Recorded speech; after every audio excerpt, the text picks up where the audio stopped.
I remember the day I finally admitted to myself that someone I deeply cared about was hurting me. It wasn't dramatic.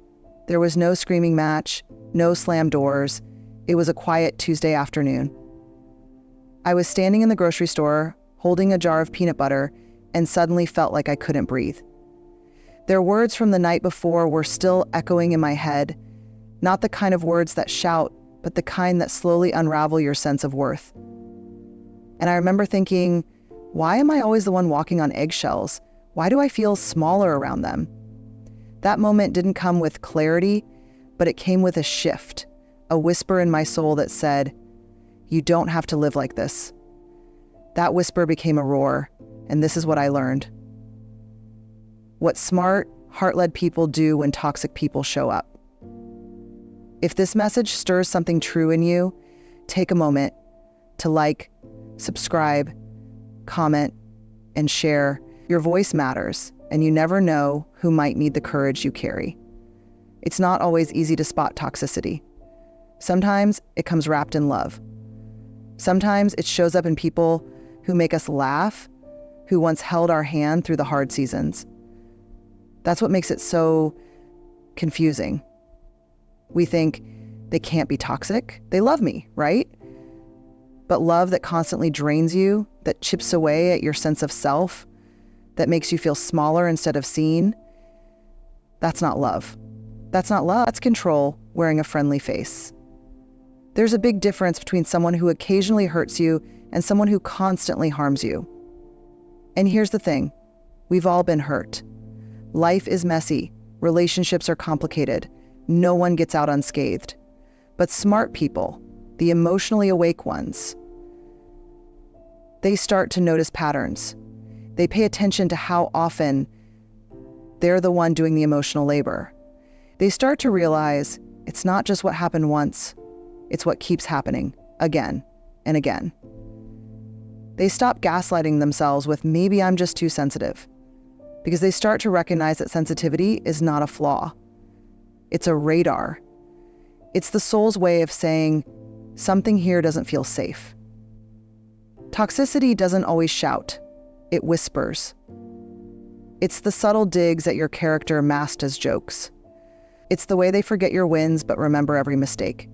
It's the emotional high-wire act of never knowing which version of them you're going to get that day. It's not one massive explosion. It's a slow leak that deflates your spirit over time. It's like standing in a room filled with invisible smoke. You can't quite see what's wrong, but your lungs know something isn't right. Your body tenses, your heart races before the conversation even begins, and still you stay because you hope. Because you remember who they used to be, because you think if you just love them better, they'll become that version again. But smart people, heart-led, self-respecting people, begin to realize that hope without boundaries becomes self-betrayal. And that's where the shift begins. Not in anger, not in revenge, but in quiet awareness, in that gentle, courageous whisper that says, this isn't love, at least not the kind I deserve. And once that whisper starts, it doesn't stop. It gets louder, and you start listening to the parts of yourself you've silenced for far too long, the parts that knew all along something wasn't right, but were too scared to speak up. You begin to recognize that your peace matters more than someone else's, comfort that you were never meant to shrink to be loved, that the people who truly care for you don't make you question your worth, they remind you of it. And that recognition, that's the beginning of your return, not just from them, but back to you. At some point, there comes a reckoning, a quiet but undeniable moment where you realize that the only way forward is to start protecting your peace. And that's where boundaries are born. Not out of bitterness, but out of deep, hard-won self-respect. For many of us, especially those who've grown up needing to earn love by being accommodating, agreeable, or emotionally available to everyone else, the very idea of a boundary can feel harsh.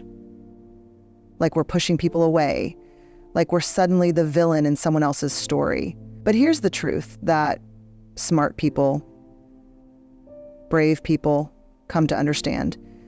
Boundaries are not a rejection of others. They are an act of self-acceptance. They say, I will no longer betray myself to stay connected to someone who keeps cutting me with their closeness. When toxic people feel your boundary, they will often react as if you've wounded them. They'll call you cold. They'll say you're being selfish. They'll weaponize your care and say things like, you've changed. And yes, you have. You're no longer willing to participate in your own emotional erosion. That's not selfish. That's survival. That's wisdom. That's strength wrapped in softness. Setting a boundary isn't about building walls. It's about building doors. Doors you get to open and close based on how people show up for you. You're not shutting people out. You're letting in only what feels safe, loving, and respectful. It might start small. Saying no without offering a 3-paragraph explanation. Stepping away from the conversation that always leaves you spiraling. Not picking up the phone when you know they'll only drain you. It sounds simple, but when you've been conditioned to please, these are radical acts of healing. It's like drawing a circle around your energy and saying, this space is sacred, and I get to decide who steps inside, how long they stay, and what they bring with them. Some people will test that circle. They'll push, they'll guilt trip, they'll remind you of everything you used to tolerate, as if that justifies them continuing to hurt you. But smart people hold the line. Gently, firmly, with compassion. Not just for others, but for themselves. They understand that the discomfort of setting a boundary is so much lighter than the long-term weight of carrying resentment. They know that you can love someone and still say no more. And perhaps most importantly, they learn to stop apologizing for the space they need to feel whole. They no longer explain away their intuition. They don't shrink to make others comfortable. They know that people who truly see them, who truly care, won't be threatened by their limits. They'll respect them. Because boundaries, in the end, are not about controlling others. They're about honoring ourselves. And that is the beginning of real emotional freedom. One of the most heartbreaking lessons many of us have had to learn is that love isn't always enough to make a relationship healthy. You can love someone with every fiber of your being and still not be the one who can save them. And the longer you try to rescue someone who refuses to meet you in the healing, the more you risk losing yourself. There's this aching lie so many kind-hearted people carry, the belief that if we just love someone hard enough, if we just stay patient enough, if we just don't give up, they'll change. That our loyalty will transform them, that our sacrifice will inspire them to rise. But that belief, while noble, is often a path to exhaustion. Smart people, people who've done the soul work, people who've been burned and still stayed soft, eventually learn that healing is not a solo performance. It's not something you can drag someone through while bleeding from your own hands. You can walk beside someone, you can pray for them, you can show them what love looks like, but you cannot carry the weight of their unhealed trauma without collapsing under it. It's like trying to patch up broken glass with your bare hands. You think you're helping, that maybe if you just hold it the right way, it'll go back to what it was. But all that happens is you start to bleed. And you realize with a heavy heart that some people don't want to be held together. They want someone to bleed for them so they never have to face the cuts themselves. That's not love. That's codependency dressed up in loyalty. And here's where smart people do the hardest thing. They stop trying to be the glue. They stop taking responsibility for someone else's healing. They stop carrying blame for someone else's choices. Not because they're cold, not because they've stopped caring, but because they finally understand that loving someone doesn't mean breaking yourself open over and over again just to keep them whole. It takes immense courage to let go, not with anger, not with resentment, but with a quiet grief that says, I cannot be your savior and survive myself.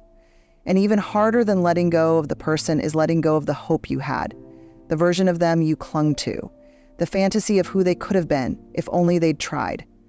That's where the real grief lives, not in who they are, but in who they refuse to become. Smart people let go with love, not to punish, not to prove a point, but to come back home to themselves. They recognize that sometimes the most compassionate thing you can do is step away, not to abandon someone, but to stop abandoning yourself. And it's not easy. You might cry on the kitchen floor.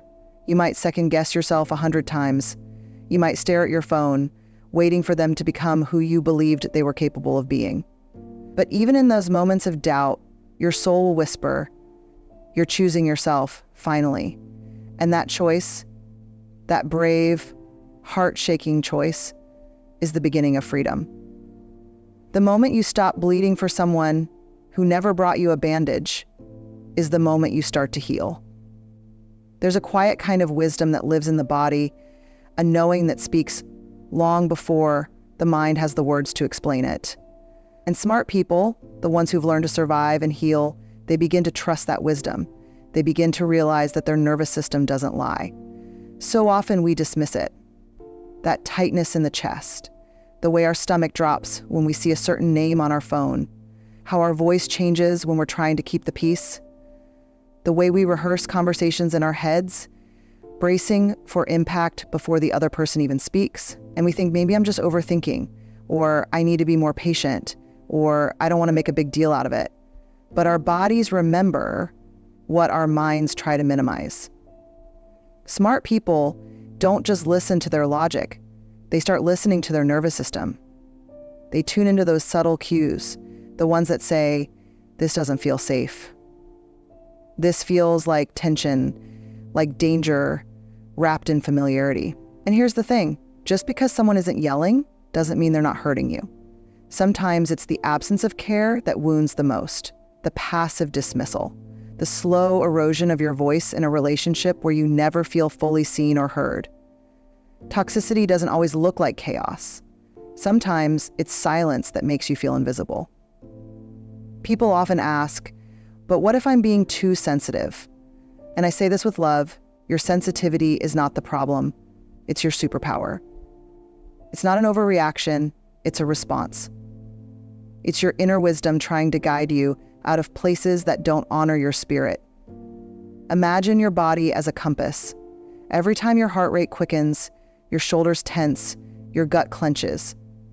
It's pointing you somewhere, away from danger, toward peace, toward truth. But we've been taught to ignore those signals. Especially if we grew up around emotional instability, we learn how to normalize anxiety, to confuse chaos with connection. Smart people start to break that pattern. They begin to understand that calm isn't boring, it's safe. That love shouldn't feel like a tightrope walk. That they don't have to earn their worth by tolerating discomfort. They ask hard questions. Why do I feel drained every time I leave this conversation? Why do I feel like I'm performing instead of being myself? Why do I dread seeing them even though I care about them? And instead of judging those feelings, they listen to them. Because the body always keeps the score. And smart people, they stop arguing with their nervous system. They stop betraying themselves to maintain an illusion of peace. They realize that real peace is not found in pretending. It's found in places where you can exhale and be fully you. It's like walking into a room and your whole body relaxes. Your shoulders drop, your breathing steadies, your mind quiets. That's what safety feels like. That's what you deserve. And once you feel that, once you experience what true emotional safety feels like, you stop settling for anything less. Because the body doesn't lie. And once you've started listening to it, you can't go back. You're no longer willing to stay in environments that make you shrink just to feel accepted. You want more now. You want truth, you want rest, you want relationships where your nervous system doesn't feel like it's in a battlefield. And that, right there, is the moment everything begins to change. There comes a moment, often after the heartbreak, after the silence, after the long nights of questioning your own worth, where you stop looking outward for answers and start turning inward. You learn to make your own answers because you are the answer. And the moment you start tending to your own inner worth, where you stop looking outward for answers and start turning in. And in that quiet turning, something sacred happens. You begin to rewrite the story of who you are. Toxic people have a way of distorting your reflection, like looking into a cracked mirror and trying to make sense of your own face. Over time, their projections become your inner dialogue. You hear their voice in your own head, saying things like, "You're too much, you're too sensitive, you always make it about you." And slowly, subtly, you begin to shrink. Not all at once, but piece by piece, second-guessing your emotions, downplaying your pain, apologizing for your needs. But here's the truth that smart people come to understand, often through a trail of tears and tiny awakenings. You were never the problem. You were just trying to be understood in a space that wasn't capable of seeing you. So you begin to do the slow, patient work of reclaiming yourself. You start noticing where you gave too much just to feel enough. You begin to untangle your value from other people's comfort. And it hurts, because healing always does. But it's also the most liberating kind of pain, the kind that tells you you're finally becoming whole again. And maybe you look back and grieve for the version of you that tried so hard to be lovable in all the wrong places. The one who tiptoed around landmines, who translated insults into advice, who called chaos passion because you didn't know any better. But now you do. And you know what else changes? Your standards. Not from bitterness, but from clarity. You no longer crave relationships that test your patience more than they nurture your heart. You stop bending your needs to avoid abandonment. You start choosing environments where love doesn't have to be earned. It's simply given and received. Smart people, the ones who've walked through fire without letting it turn them to ash, they don't come out colder. They come out clearer. They know that real love never requires you to abandon yourself in the process. Real love sees you, celebrates you, and stands beside you in your fullness, not just when you're convenient, but even when you're messy, emotional, and honest. So you begin to write a new story, one where your voice is not only heard, but honored, one where your feelings are not only valid, but valued. The first paragraph describes you as a wandering nun being educated in nudity by busy women who settle for a more imagined life than the one they felt before. When your feelings are not only valid, but valued, one where your softness is not a liability, but a language of truth. And the people who belong in this new chapter, they won't fear your growth. They won't shame your healing. They'll cheer for your boundaries. They'll meet you at your level. They'll sit with your silence without demanding a performance. Because now you're not just surviving, you're becoming. You're rising. And the most beautiful part, you're doing it without needing anyone's permission. Just your own, just your truth, just your steady, sacred return to yourself. That's what smart people do, not because they have all the answers, but because they've learned, sometimes the hard way, that their peace, their worth, their soul is far too valuable to hand over to someone who doesn't know how to hold it gently. And from that place, from that hard-earned clarity, they rise, not louder, but deeper, not harder, but wiser, not more guarded, just more grounded, in truth, in self-respect, in love. Real, sustaining love, starting with the love they now give to themselves. So if toxic people have shown up in your life, maybe they still are, I want you to know this. You are not weak for feeling drained. You are not dramatic for needing distance. You are not unkind for choosing yourself. You are becoming wise, and with that wisdom, you get to draw the line. You get to redefine what love means. You get to say, I am no longer available for anything that costs me my peace. So here's your invitation. Pause, breathe, ask yourself, what am I tolerating that is shrinking me? And then begin. Begin the gentle, brave process of coming home to yourself.